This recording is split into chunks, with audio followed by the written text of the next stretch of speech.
Namaste friends, welcome to Book Talk. Have you heard of this? Money lost, nothing lost.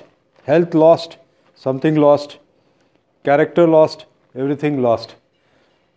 It's a very old saying, and in this regard, let me take you through a short story written by French author Maupassant. The title of this particular short story is The Piece of String.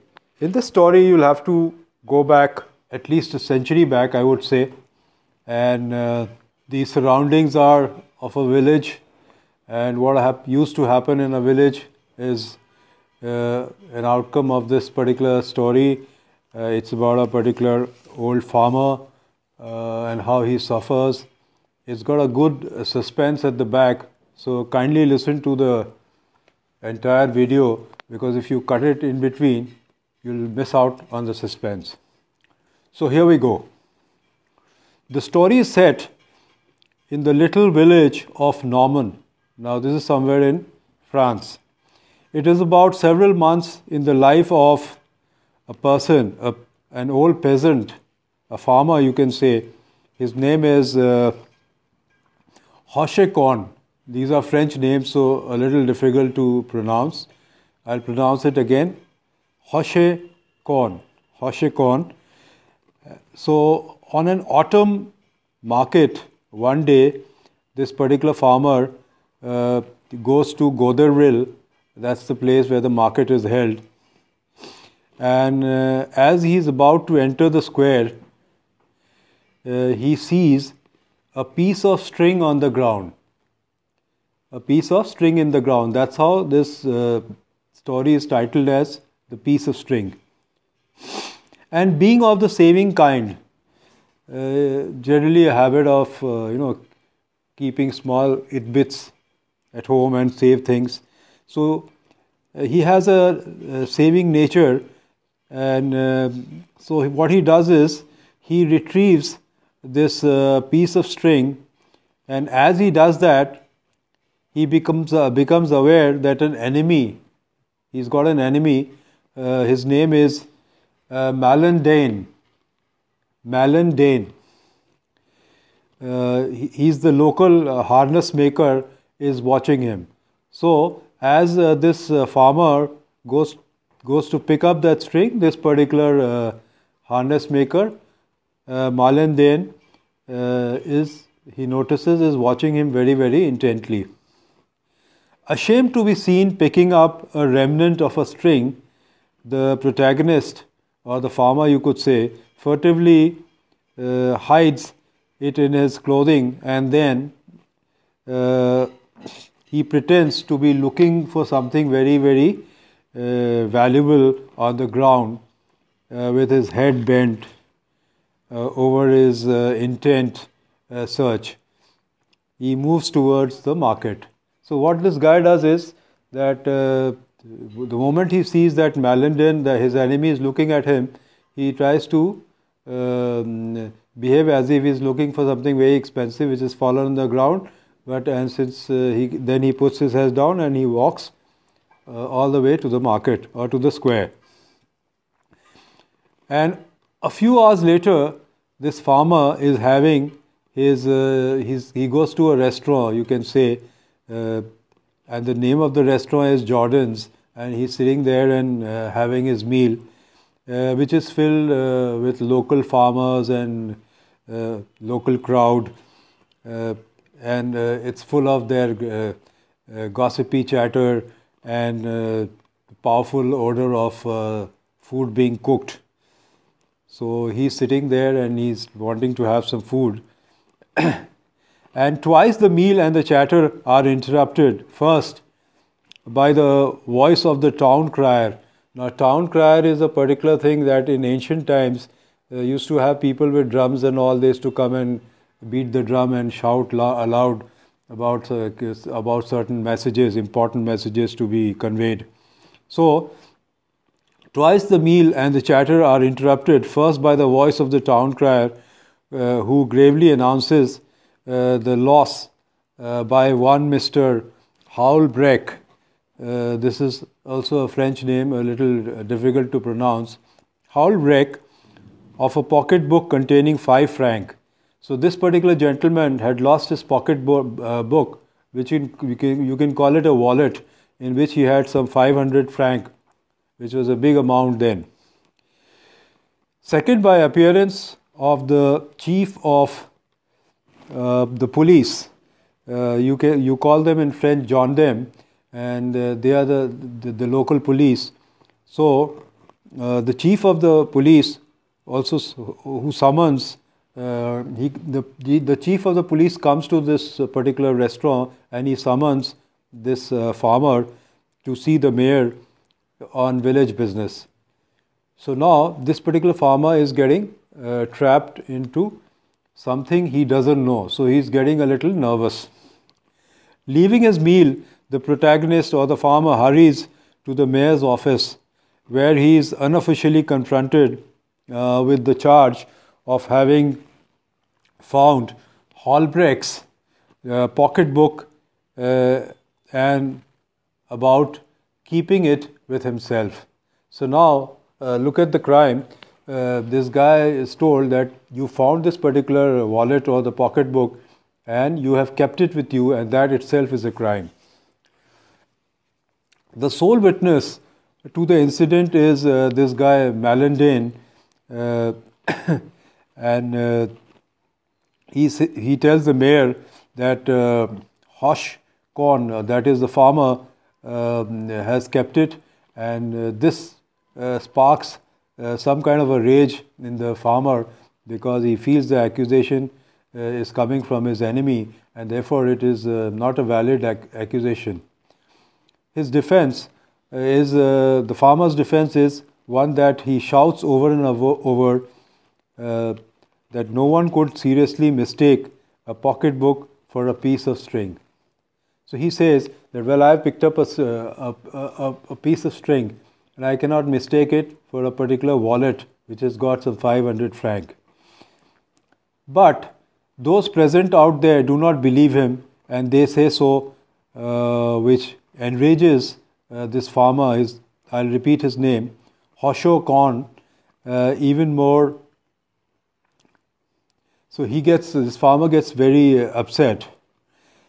Meanwhile, Malandane appears, and he kind of, the enemy I'm talking about, he reiterates the charge against the protagonist or the farmer, and this leads to a very lengthy and bitter exchange of words between this farmer and his enemy Malandane.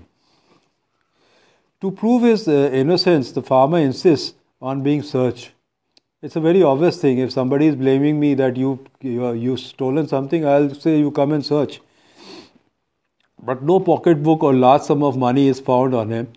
The mayor dismisses him with a warning that as a mayor he will consult his seniors and in the authority and then revert in the matter. So for the timing he is let off.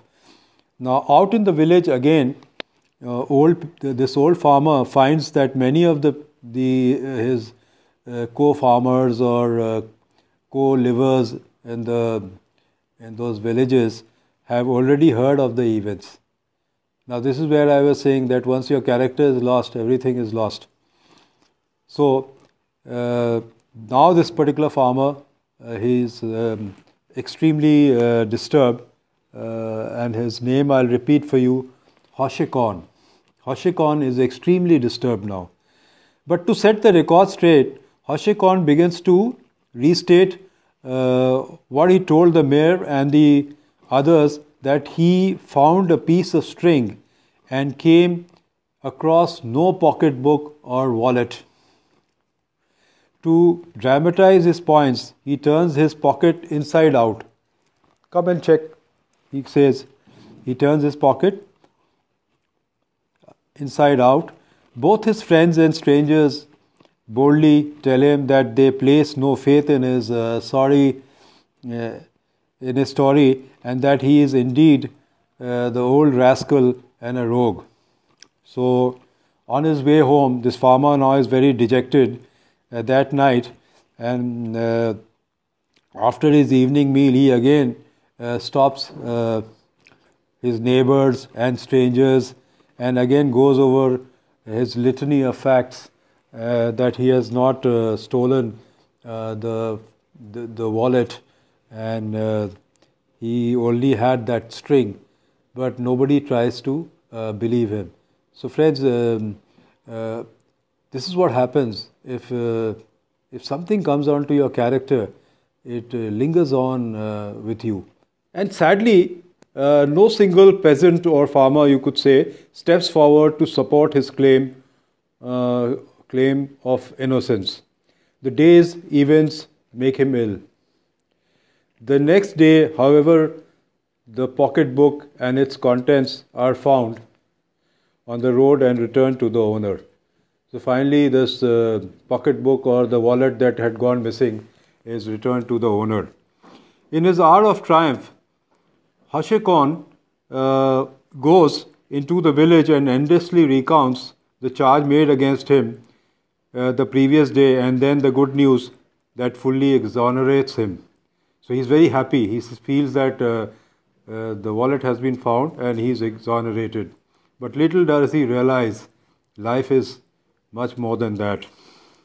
Indeed, he spends the rest of the day on the road, returning often to the square to spread the news. Because those days you did not have all this media to spread the news, so one had to run to these places, public places, and shout and yell. At first, he is convinced that his big adventure has ended most favorably for him. But as the day wears on, he senses that something is still wrong. He was easy now. He was feeling a little relaxed. Yet, something was worrying him, without his knowing exactly what it was. People had a joking manner while they listened to him. They did not seem convinced. He seemed to feel their remarks behind him. So friends, your name reaches before you reach the place. A week later, having brooded over the collective reaction of his supposed vindication, the protagonist, or Hashekon, returns once more to Goderil market and once more confronts his peers, his friends, with the details of the found string and the lost and returned pocketbook. So he tries his best to convince people that, boss, I was not the guy who had stolen all this. On the streets and in Jordan's is the restaurant that I had told you earlier, the response to Hashekon is the same, that he is guilty and both he and they know about it. From time to time that day he is even told that he had an accomplice who went and gave back the pocketbook once Hashekon's name had become implicated in the theft. So this crime that he had not committed was now not leaving him. Now we are heading towards the close of the story, and I told you in the beginning that this story has got a small suspense in it. So soon we'll be arriving at that suspense.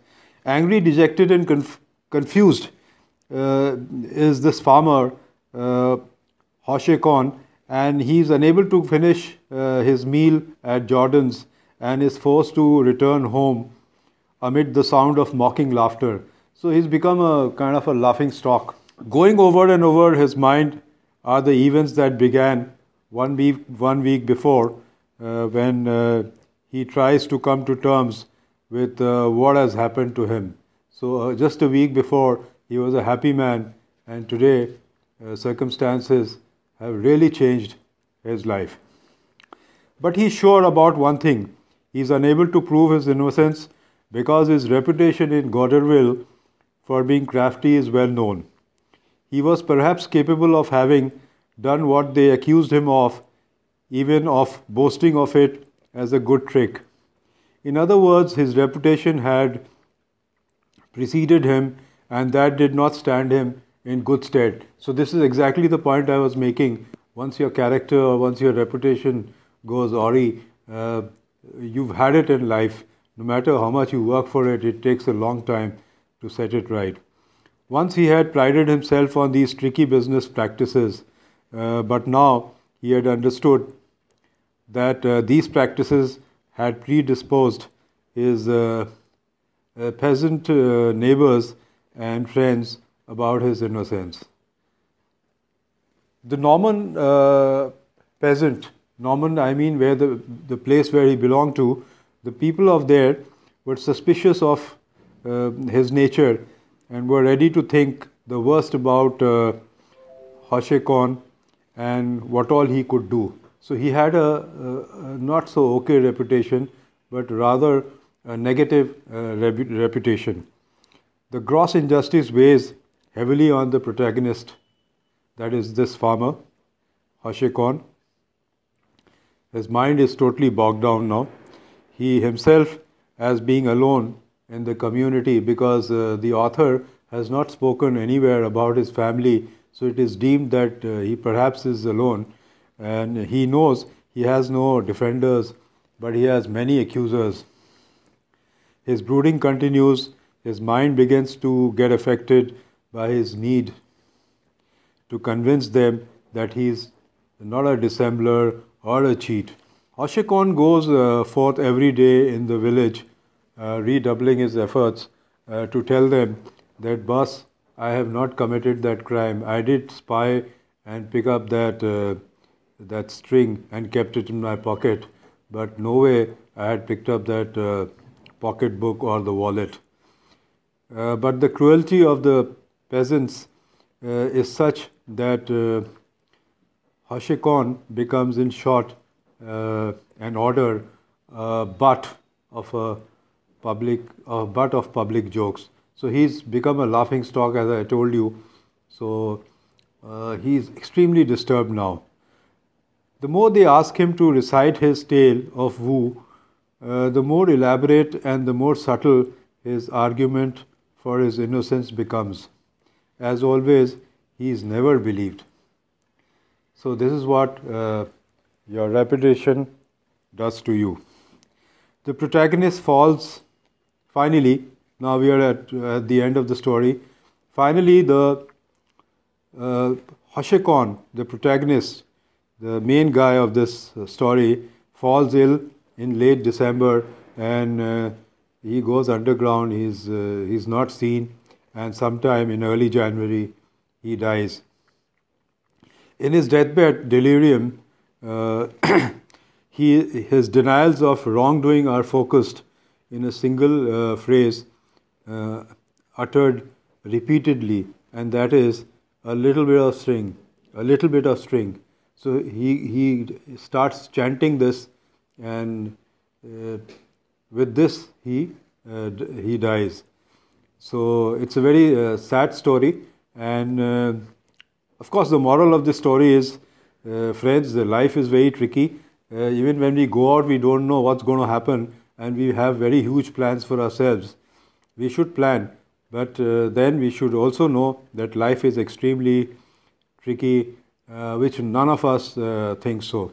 So friends, if you like this particular story, it has a very strong moral lesson, a life lesson, I would say. Kindly share it with your fraternity, and also subscribe to our channel. Next week we'll come out with another good story for you. Till then, goodbye, Book Talk.